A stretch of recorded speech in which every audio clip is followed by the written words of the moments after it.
ช่นเคยนะครับดึกๆนะวันนี้ก็มีงานเกี่ยวกับ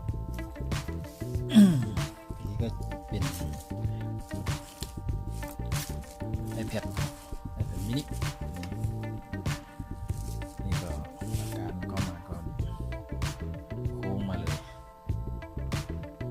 ผิดรูปนะครับแล้วก็ทัชสกรีนแตกจอนี้ใช้ได้เหมือนกันก็เลยเช็คดูบนต้นละก็เลยสั่ง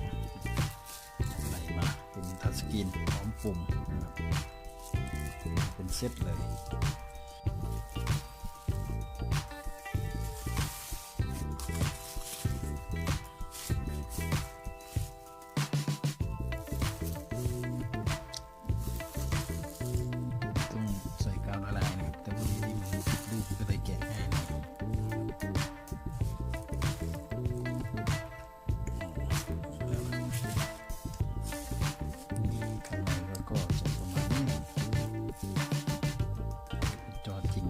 สกรีนนะ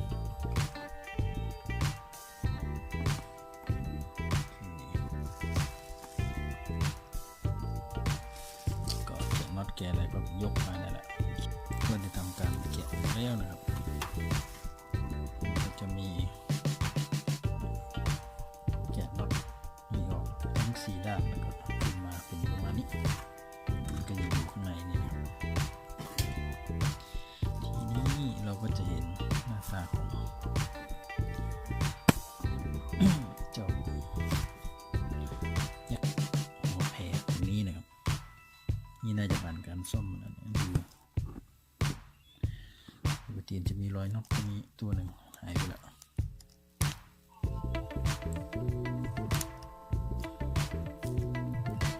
น่าจะเคยเปลี่ยนมารอบน็อตหายไปตัวนึง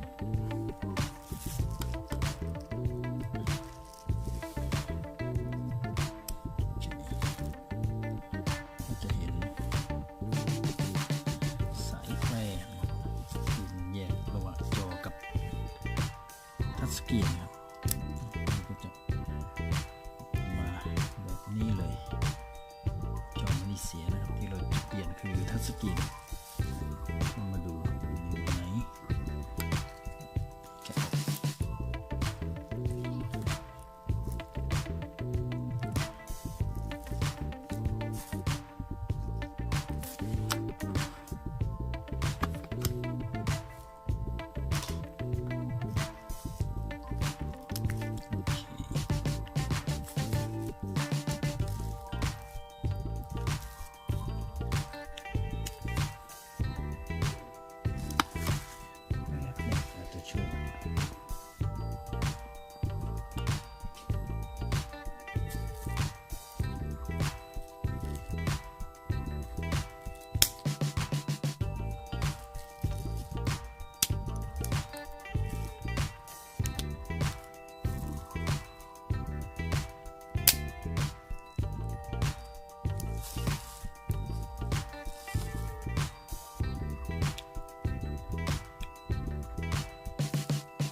เหลือเกิน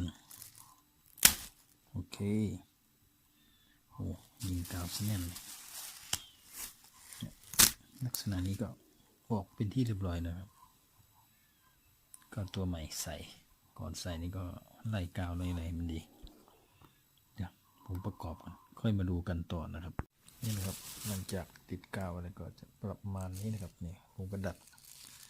ให้มันคืนรูปไปละไม่บิดไม่เบี้ยวแล้วนะครับเข้ารูปเข้าทรงไปแล้วเปิดดูสิขึ้นมาแล้ว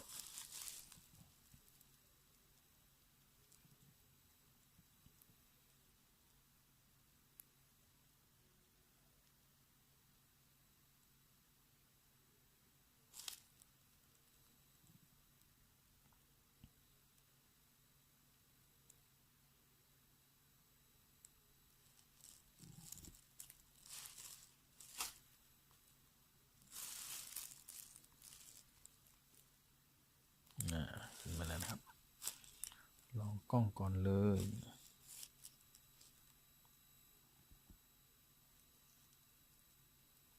แชร์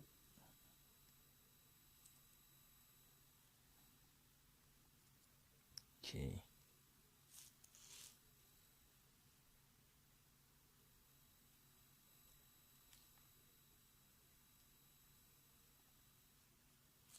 มีอะไรอีกทัชสกรีนก็ใช้ได้แล้วนะครับนี่ก็เป็นจบคลิปถ้าใครชอบคลิปนี้ก็ฝากกดไลค์กดแชร์กดกระดิ่งนะครับเพื่อจะได้ไม่พลาดคลิปต่อไป